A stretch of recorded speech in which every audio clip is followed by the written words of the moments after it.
Hello guys, I'm ElfNet Gaming, back on the bench again. The day after I made the video about the low band portable, and I brought in this 800 megahertz radio here. This is actually an MTS2000 Flasport. It's just got an MT2000 case on it because of the programming bit on the side. The ribbon was broken in the original case, so I just used a parts radio and put this on so I could program it.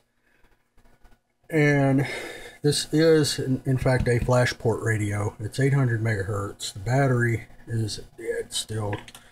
We'll take that off and I'll get a battery off of one of my others here. I've got some kind of battery here, see if it's good. Oh, it's dead too. I should have charged these. This is a UHF Model 3. This one is an MT2000. It's not flashable. It is older. These UHFs were part of a thing I got in an auction in Las Vegas. When a casino closed down, I ended up with a 6-gang charger and some of these radios. I got this one. I also got an actual UHF Flasport Model 3 here. But I'm going to put those aside because I'm going to borrow a battery off of one of these. Maybe this one's good. To get this one on. And I do have the parts radios. That click. Okay, so we're in scan.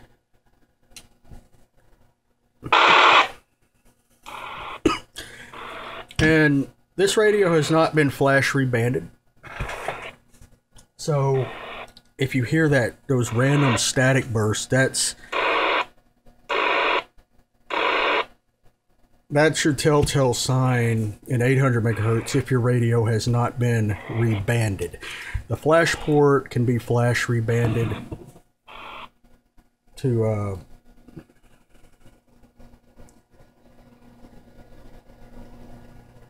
come on. It can be flash rebanded to operate properly. You'll hear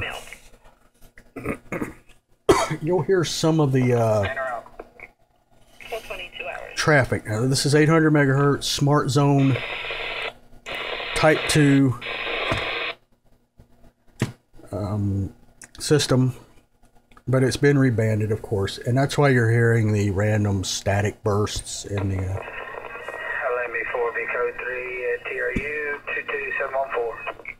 that's the CDPD 800 megahertz. Like I said, this one's more or less just a salvage for parts. It's got a missing channel knob, so I just stuck that on.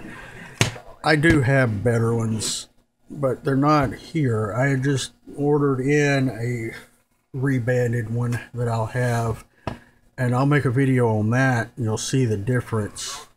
I'm hoping that it's rebanded properly, but you'll see the difference. You won't have that random static coming in.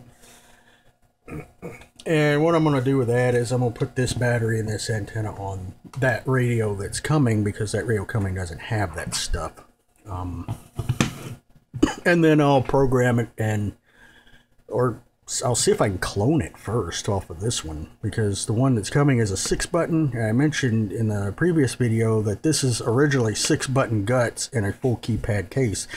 So the buttons here, well, are actually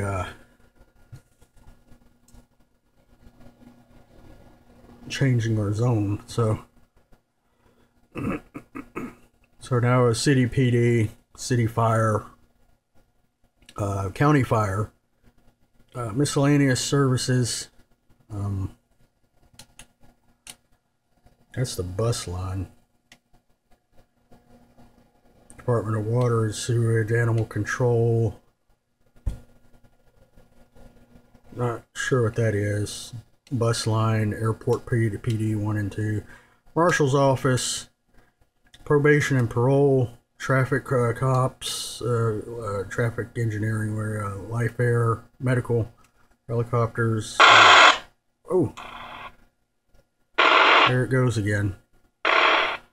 the college, hospital PD, OEP, and unprogrammed.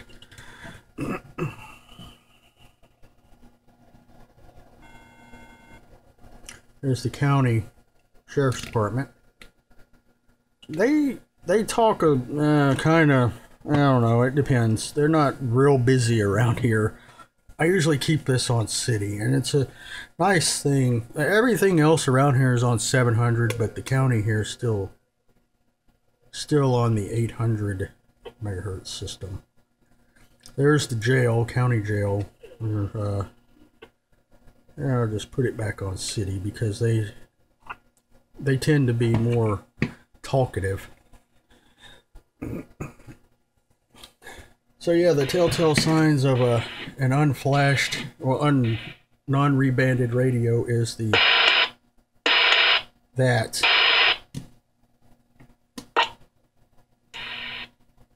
you have that going on. And what's happening, how you program these radios. The county system uses upwards of about 20 to 25 frequencies. Okay, if you go look up on Radio Reference the frequencies for this county I'm in, their trunking has a whole list, but only thing you put in these radios are the control channels, the frequencies, and the radio will synchronize the rest. And the reason it's got the static is because what the radio is trying to synchronize, the radio's flash code does not have provisions for it. It's just a little bit shifted off.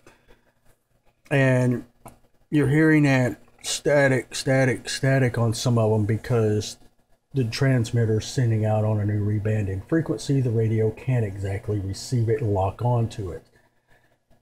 And so you get that. It's like tuning slightly off a radio station on the FM dial. You can't make out or hear it, but it's enough to, you know, something's nearby. And that's what's happening here. I could get this radio flashed very easily. I could take it down to the 911 center and they can do it.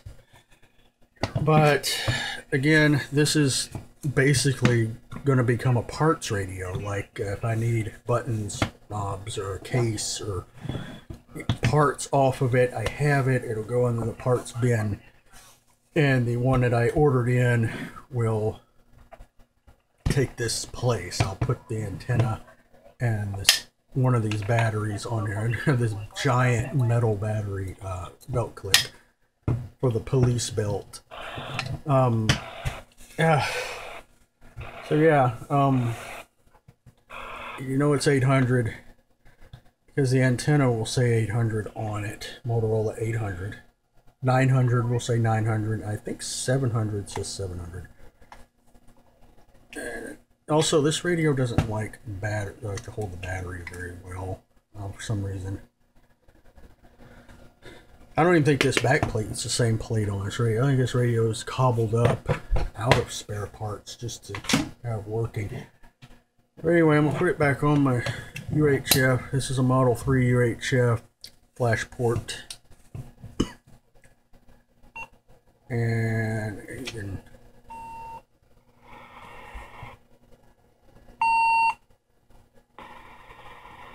that's my GMRS repeater I have at the house here.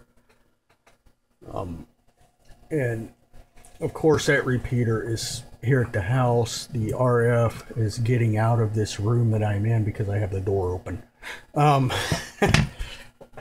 So it's fine to do that. Yesterday when I made the video of the 49, I had the door shut, so it sealed it. You know, for the most part. I really need to be using a dummy load with that, but whatever. We've all been naughty with radios at some point in our lives, and one time, you know, messing around somewhere isn't going to really hurt anything. It's not something I do on a regular basis anyway. When you say house repeater, it's basically just a dual mobile SM50, I think. Mobiles put together with one of those suicide cables, and got a repeater. It'll duplexer, antennas outside. That beep that you hear is the MDC1200 ANI ID. And I'll see if I can... I'll bring in my yellow zone. That's GMRS.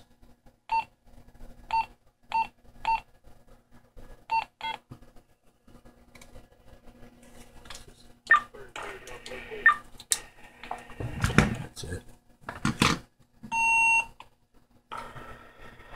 And what happens when I key this radio, it does that, and you see on the screen, 703. This radio's ID is 703. Now this radio here doesn't display when this radio sends its ANI.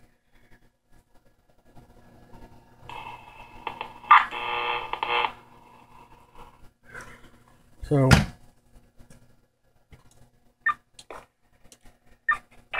one, two, three, 1, 2, 3. Feedback. So yeah, those are the, that's that. This HT1250 in a yellow case, I actually have 2 of these. Where's the other one at? Where's the other one? Here's the other one. This is the Chinese case I made a video about replacing. Took the old black engraved case off and put the yellow case on. Yeah, the 2000 is a good solid radio. It's part of the Jedi series Motorola had. They no longer support that radio, sadly. So, you know, you're kind of at the mercy of people on eBay and ham radio forums and things when you're needing to get these serviced. A lot of radio shops won't even work on these anymore unless your PD or Fire still has a bunch of these types of radios. They'll still service them for the sake of them, but a lot of it's moved on to APX and XTS. Even the XTSs are being phased out here and going on to the APX dual band stuff, because like I said, the state and counties around here are 700. This place here is still 800. Their interoperability requirements require a lot of department heads, police captains, things like that, to have a dual band radio to interop with other cities and counties around if they need to, etc. So a lot of the 2000s are being phased out. I'm not really looking to get my hands on any, though I probably will. I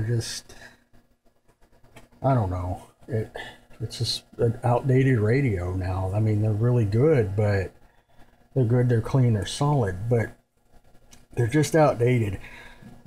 And some of these older ones, like the Model 1s and 2s, have displays on top up here, are starting to suffer from EEPROM degradation, where they've been, every time you turn these on and use them, it reads and writes to the EEPROMs.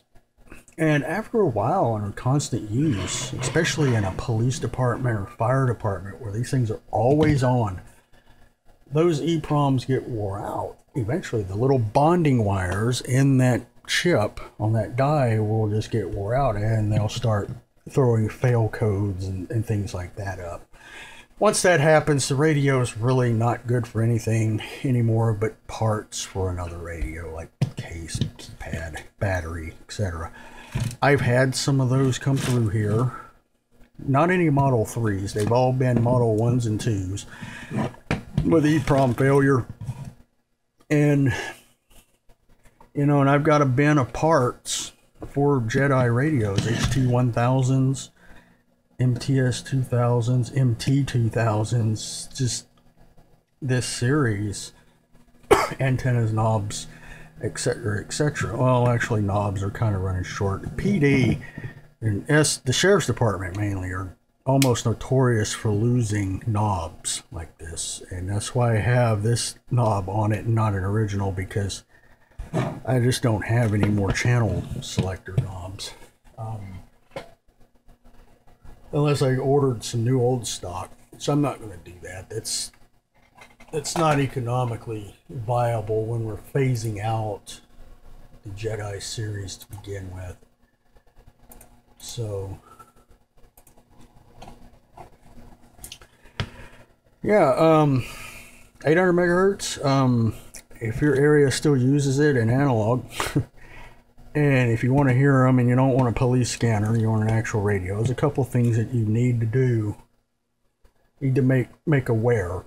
An eBay seller may or may not be able to program that radio. If they can program the radio, first you need to be looking for a rebanded 800 megahertz radio. It's been flash rebanded. That's number one.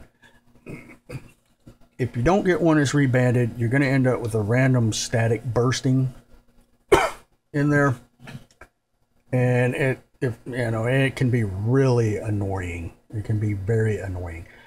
Older radios like MTX, Spectras.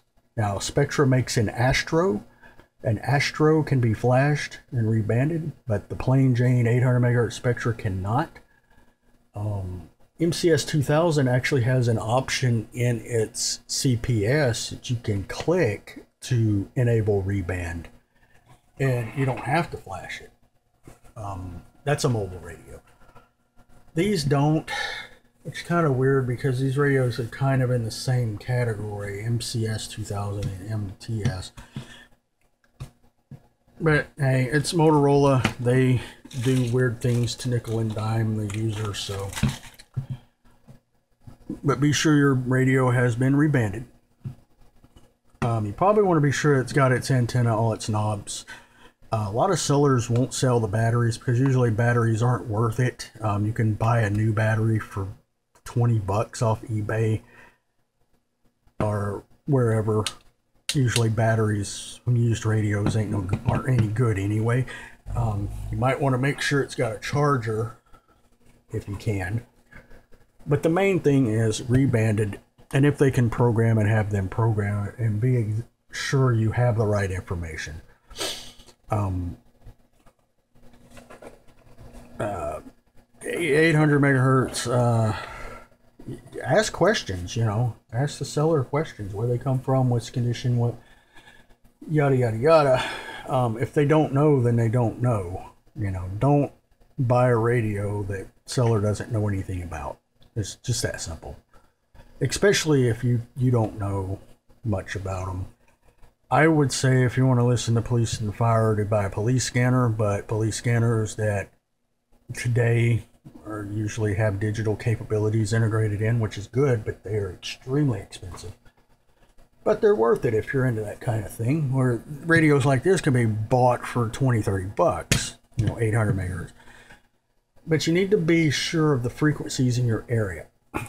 The next thing you want to be sure of, now a VHF or UHF, like this is UHF, the antenna is UHF. I know it's UHF.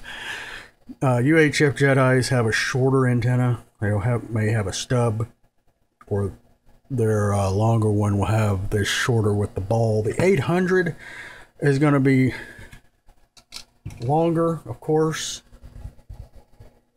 with a ball, and its stubby antenna only comes to about where the taper stops and has a ball. Whereas the UHF stub looks, it's an actual, looks kind of like the low band antenna, but a stub, or a cut down VHF antenna. The VHF antenna is about as thick as the base and about as long as this one. So VHF and UHF, you may not want to do this, especially if you're a ham operator or something like that. GMRS. But in 800 megahertz, unless you are authorized to transmit, have the seller or the person that reprograms your radio go in behind this PTT switch and take the rubber pad out, because you don't want to be transmitting on those things. Take that out. Also, they can program in a null entry, I think, in the affiliation parts and lock it out there. They could also remove a component that will disable the speaker mic transmit. This radio has had that done. There's no pad behind this keypad, it won't transmit. So it's just receive. That's another reason why I ordered in this other one, is I actually don't have any more of these. I have my EEPROM, but it's, you know, it's not going to see any video time, unfortunately, because reasons.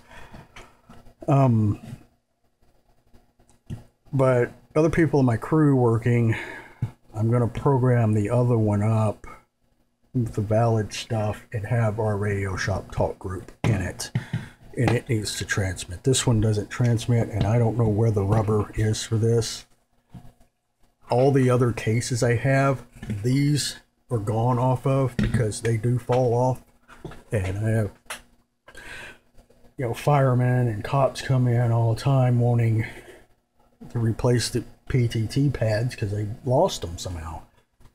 So yeah, they're all gone, and now it's you know, I don't have any more. I could technically take that off because I don't use these buttons either. Or that button there looks like. So yeah, that's the story with that.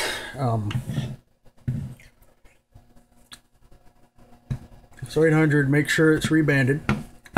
Make sure transmit capabilities have been disabled unless you're authorized to use the system. If you're authorized, then you know the rules and everything there.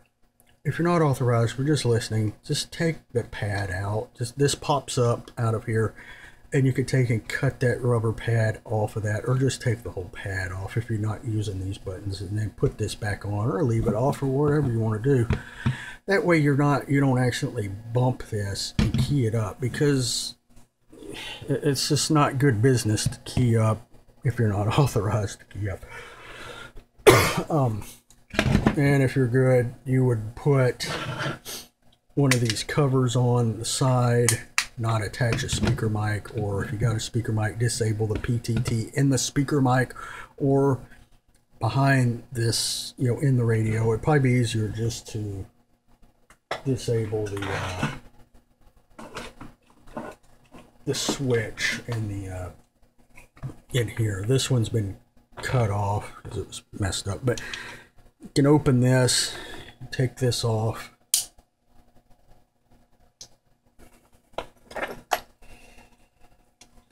I know there's probably a $400 tool to take this apart with, but you can take it apart, and then I believe you take that off and you undo that. I think that's a screw. I haven't undone one of these in a while, so I can't remember exactly how to do it, so forgive me there, but we're not perfect. But I do believe that this is a kind of like a screw or something there that you take out.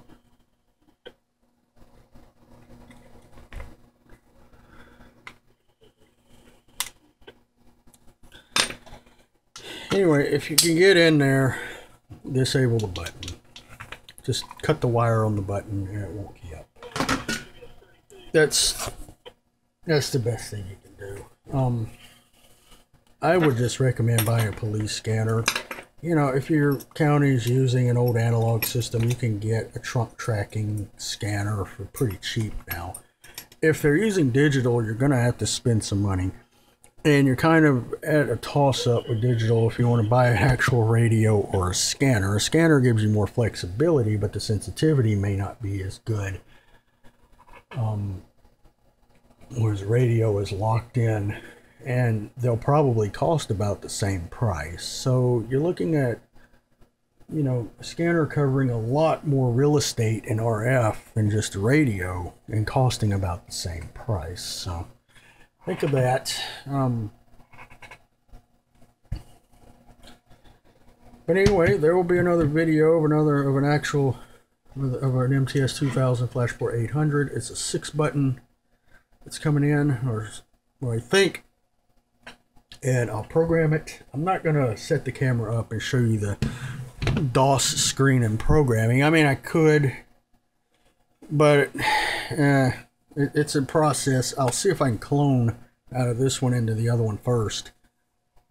And if not, I'm going to have to do it all manually. And that can take a little while. I'm not a fast typer. And then go side by side with them. Hopefully I'll remember to charge the batteries. And we'll be good to go. And until then, I don't know of any more radio videos that I could post. I'm trying to kind of play catch up, but I run out of ideas. You know, most of the stuff that I have around here, you guys have already seen, or it's just junk that no one cares about. Nothing really exciting is happening. Now, when I get the T1 in, the Baofeng T1, I'll try to go through that and stumble through those instructions for your amusement, of course. But until then, guys, I'm ElfNet Gaming, and be sure to leave a like, comment, etc. You know the rules on comments. I keep saying it. You know how I treat comments. And yeah, I'll see you guys in the next video.